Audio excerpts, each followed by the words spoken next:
All right, guys. Today we're joined by not only the CEO of Deadweight Productions, another 92 management artist. On top of all that, he has massive amounts of support from huge artists such as Flux Pavilion, Sudden Death, Virtual Riot, and so many more.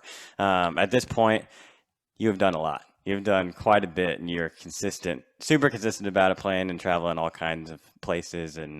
But thank you for being here today. We have Jaysyx on the show. What's happening, guys? What's up? So, like I like to start every episode out, can we just get a little backstory of like how you got introduced to music and like what caused you to be a DJ? Yeah, honestly, my cousin was like a big time open format DJ in San Diego, and so when I was playing college baseball, and I'd come home, I'd go out to the clubs and shit with him, and I was 19, 20, going to these 21 and up Nice. clubs, shit. Like I thought it was I thought it was awesome. And then when I stopped playing after my junior year, I was like, hey, why not give this a try? Yeah. I fell in love with like playing in front of crowds. So my first ever gig was at a bar in Mission Beach in San Diego. Nice. With like 10 people. Because you're born and raised in San Diego, right? Yeah. Which is perfect for being an artist because you're really close to LA. Right? It's great, and it's just so funny. Like first show had 10 people, and I think 8 of them were my homies. Two of them were just like locals that went to that bar. Yeah. Like looking at me like, what is this EDM shit? And then slowly kept working. My first show at Basement was like side stage with Snoop. And then it just kind of went from there. And then I was at Basement for like 6 years, five and a half years. And were you resident there? Or? Yeah, they did. I mean, yes and no. They didn't necessarily have residents, but they gave us slot like certain. There was a group of us that were cool. There every month. Nice. So I've met you one other time. We were talking a little bit before the interview at Symphonic Events Bass Therapy.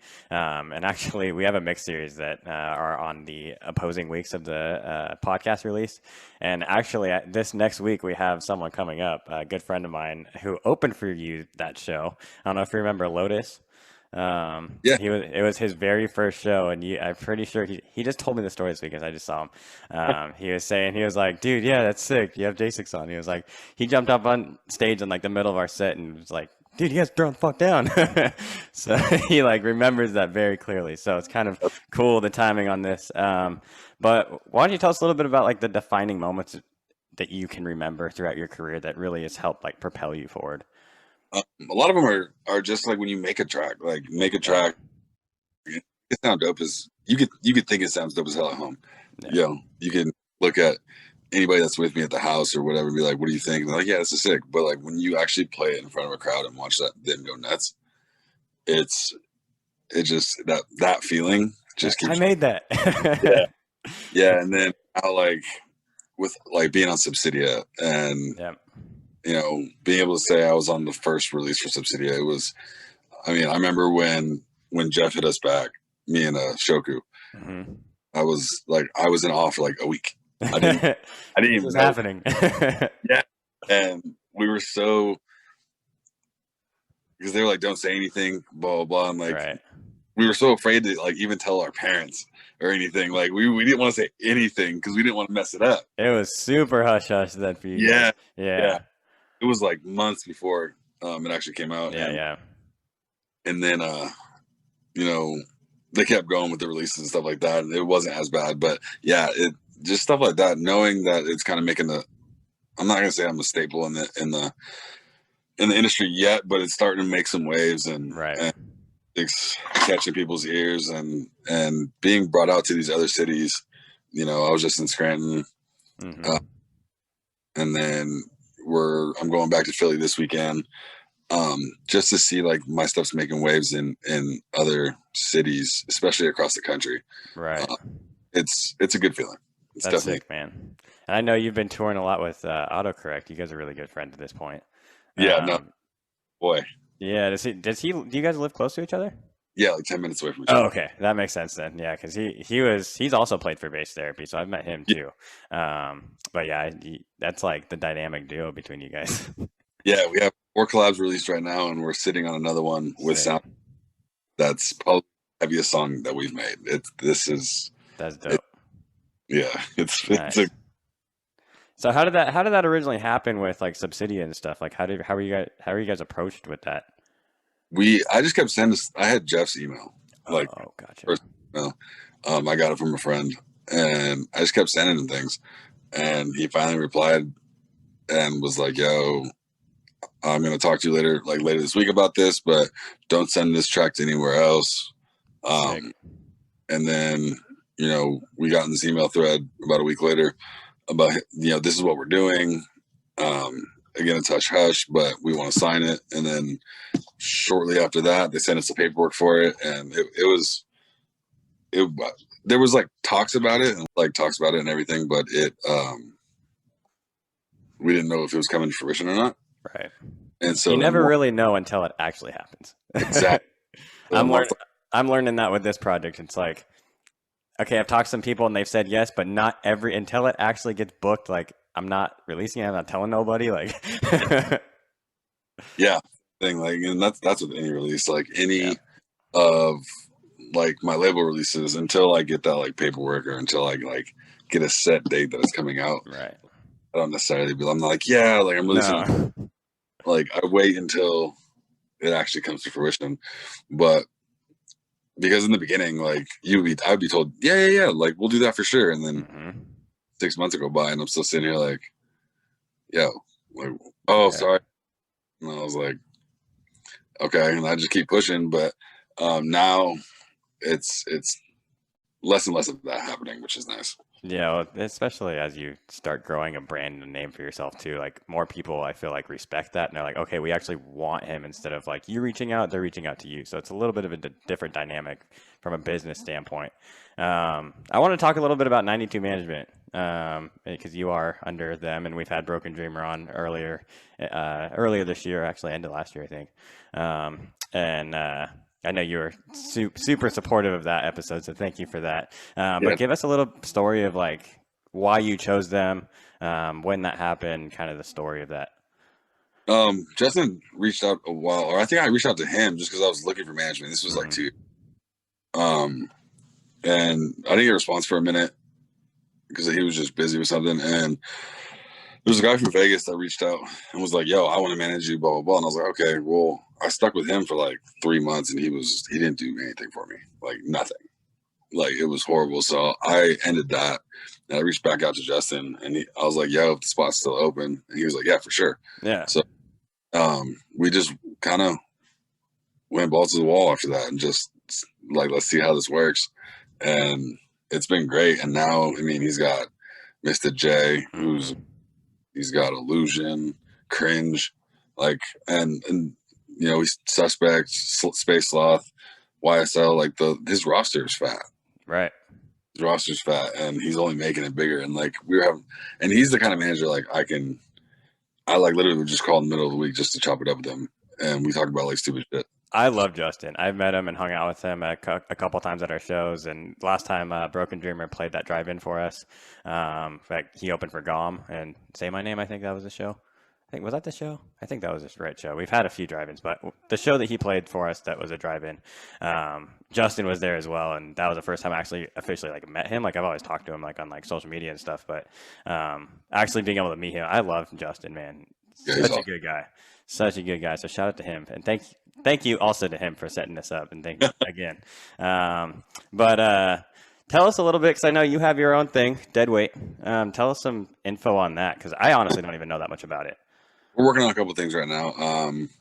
Kind of in the background, we have a bunch of artists that are coming up. I mean, Azadi, J Moss, Cringe is one of our guys. Yeah.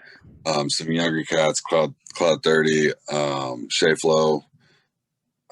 There's the whole roster is slammed. You guys just got brunch beats too, right? Yeah, got Yeah. Brunch, got Blurred Vision. Yeah. We had a couple other guys. They ended up going their own way just because they thought it was just too much. They wanted to just work on their brand, which I totally understand. Right. But we are working on a couple residencies, one in Arizona and one in LA. Sick. And possibly one in Chicago, which would be dope. It That would would be be like, super dope. yeah.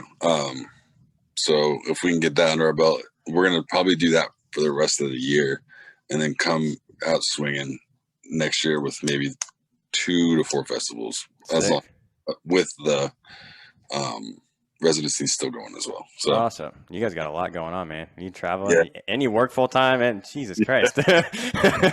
yeah. How do you hold everything together, man? People ask me that same question because I'm a student and full time employee as well, and on top of my own project. But like, you have two projects in the music industry, one being your artistry and one being your production stuff. So that's a lot, dude. Props to and, you. and a full time dad. Yeah. Oh, you're a dad too? Yeah, got a Oh little one. shit. So it's cool. He loves dubstep, so like I'll just bring him in. Yes. He like listen to music and shit. How old is But yeah, he? he'll be 2 in like 2 weeks. Oh, that's dope. I can't Yeah, wait, man. I think one of the coolest things. Like, I look up to the guys like Pasquale and stuff, where they're just like bringing his little kids to festivals and like bring him into that life. And I feel like, honestly, like, I'd rather have me be in the industry and bring my kids up the safe way than like having to like lie and like be secretive about it, like most of us had to do. Yeah. yeah. No, I So, feel that. Yeah, it's funny. So the guy who does my visuals, shout out Doc Ops. oh, he does mine too. Yeah, he's actually working on we're doing a little side project right now. I sent him some pictures of my kid, and he's taking his head and like putting it into the visuals like as it's Yes, it. And I was like, yeah, this is gonna be dope. It's that's gonna be sick. That's so super cool. So Deadweight is not only a production company, but you guys also release too, right? Are you guys also working on that. label? We want to become a label. Okay. Actually talking to somebody about this the other day. I think I was talking to Justin actually. Um I want to make it to where it becomes a label. It's just there's a lot of back end work that has to be done Yeah. that I just don't have time for at the moment. Understandable. Yeah. But I'm hoping within the next year to year and a half we can we'll have that to where because we get people I get DMs daily like, hey, I want to release this track with y'all, and I'm like, we're not a label, Yeah. like your track's dope, but like we're not a label yet. We're just a collective, and they're like, oh, like I definitely thought like with the guys you guys released their music. I was like, no, no, No. but we're gonna try to get there. So you let us in on a little bit of like your personal life. You're a dad, obviously, and you also have a full-time job. But do you do anything like? I mean, you seem like a very busy guy, but do you do anything like to release from everything and go spend time doing other things other than being a dad and doing all that? What do you Yeah, yeah. enjoy personally? Well, no, like shit. Every night sit down and watch my Dodgers. You know what I'm saying? Yeah, Sit down and watch my Dodgers. No, but I play softball with a bunch of buddies that I play college ball with. Um, just chill. Like I'll call up the homies and we'll just sit down and play Madden for a couple hours or nice. play 2K for a couple hours just to relax and kind of get my mind off it. There's times where I just put the computer away. Yeah, I You feel know, like that's super important. I feel like when you are able to do that and step away and go like spend time with your son or with your family or go play video games, like you need that, especially as being an artist. Like, it helps your creativity moving forward and helps with all of that and helps you like it still and appreciate the life that you do have with the music stuff. oh for sure. Yeah, that's one thing I'm super grateful for where I'm at, and I'm excited for what's to come as we grow. But like, I also need to go vacation with my family. Go wakeboarding. I like wakeboarding. It's like, go do those things so that when I come back to it, you treat it almost as a job. Like, you need time off from your job. 100%. Like I was talking not too long ago. I was talking to Gom and me and Chris. Both of us were hit like a writer's block, Yep. and we were just like, let's just put it down. Like he put it down for like a couple of days. I put it down for a couple of days, and like I'll sit there and listen to country for like 5 6 days. Dude, I like country. I grew up on country. That's what I'm saying. Like I like all types of music, and it's so funny. Like all the homies are like, "Why?" And I'm like, "Dude, country gets down, fool." Like, but like I'll change up my music. I'll listen to some jazz. I'll listen to some Yeah. like slow R&B for a few days, stuff like that.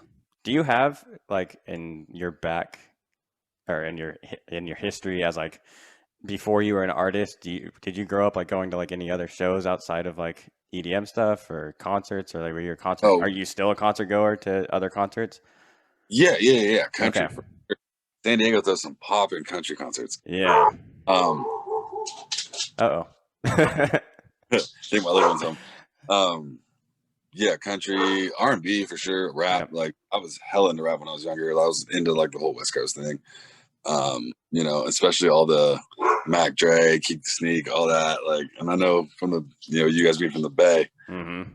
that's huge up there. Yep. And Yep. yeah, I was huge into that. And then I got into EDM when I was like 16. Okay. There was like all these like little underground shows out here, and it was just fun to go to. Yeah. When I was That like 17, I was like, it'd be cool to be on that stage one day.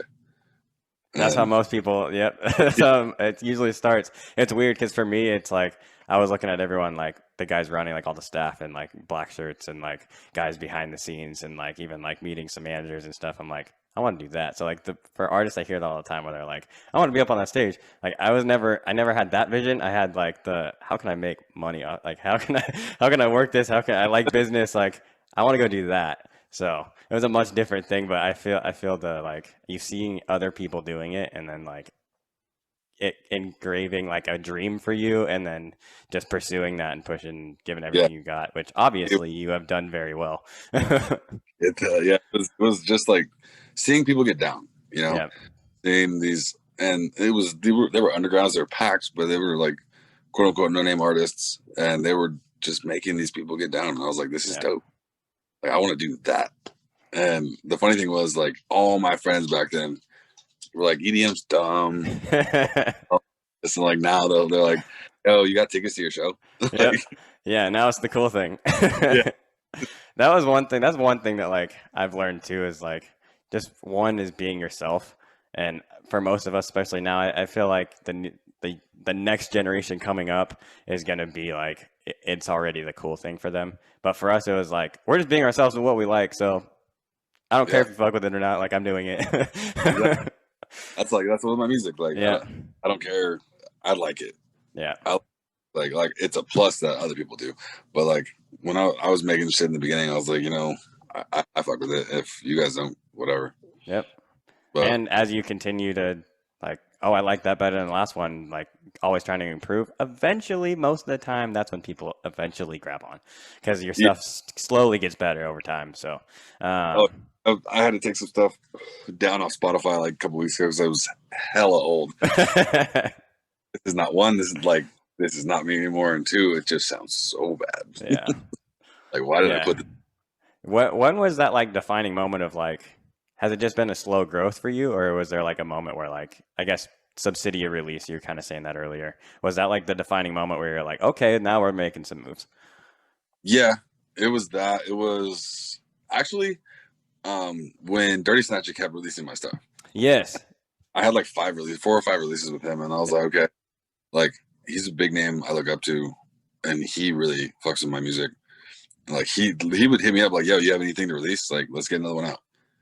And so when that started happening, that's when I was like, okay, maybe I'm starting to catch something here. I'm starting to catch a Hmm. little. Yeah, when a bigger artist, I feel like even we were talking about Illusions earlier. Didn't Carnage like play a song on stage or something? That's huge. I was at his house like a week after he found that out, and Uh-huh. he was still gigging on it, like, you know. And I was like, dude, that's huge. The fact that he played it at one of the biggest festivals of the year, like, Yeah, he played it at the first festival back, WW, right? yeah, Yeah, yeah, yeah. Yeah, that's huge for him. We're looking at working with him here in near future too. So, yeah, um, I love yeah, James. he seems Boy, like a really cool guy too. he is. He's wild. Like, he's not like a me or autocorrect type wild, Yeah. but he's just hella funny. Like, that cat will keep you in stitches. I was with him when we went out to Scranton. I, I was dying the entire time. Like, we were just laughing about stupid shit. That's Like, great. yeah, he's awesome. That's awesome. All right, so let's get into a little bit. I wanted to ask you a little bit about your production. What goes into that for you? Like, what's your? Do you sit down and have kind of like a routine that you go through to come up with stuff, or? Kind of. I always start, for some reason, I always start with like the drop. Okay. I, but I was just drums first and stuff like that, and like kind of keep it very, very bare. Mm-hmm. And then I'll have a melody or something to what I want for like the bridge and everything to be. Like I'll have that melody kind of in my head, and until I finish that completely with the build, I won't finish the drop. So Gotcha. I've if I can't get it down to where I want it, I've deleted complete projects. Like, okay, this is where I wanted. Like, I'm going somewhere else with this. I feel So like that's the most healthy way to go about it, producing. I don't personally produce, but I've heard a lot of people talk about it. And a lot of times, like, especially new producers, they struggle with, like, no, I don't want to get rid of this. It's like, no, sometimes you just got to, like, take yeah, what you learned from that and apply it to whatever the next one is. yeah, no, it's shit. In the last like 6 months, I've probably trashed 50 different projects. Yeah. Like, it's, I mean, it is what it is. And a lot of people don't realize, too, like, everyone shows up and they're like, we just want to hear music. They don't realize the work that it goes into and, like, the, the back end work of, like, creating. You have to create so much music. You're only going to put out, like, what would you say the percentage? 5% maybe? 10%? Yeah, Yeah. yeah, like 5 to 8. Yeah, that's Yeah. it. Yep. And people don't understand that. They're like, oh, they just sit down and write a song. It's like, no. There's been times like me and Otto, we wrote Rhythm Slut in about like 4 hours. Yeah, and sometimes that does happen. Yeah, Yeah, 100%. but like Cleopatra, me and her going over a track right now, and like I know she worked on it for probably like a total of 6 to 10 hours already, and then I've worked on the same. She just sent it back to me. Then I probably got another 4 hours worth of work on that, and then I'm sending it back to her to finish the vocals, which is going to be another like 3 or 4 hours. So Yeah. track is got some miles on it.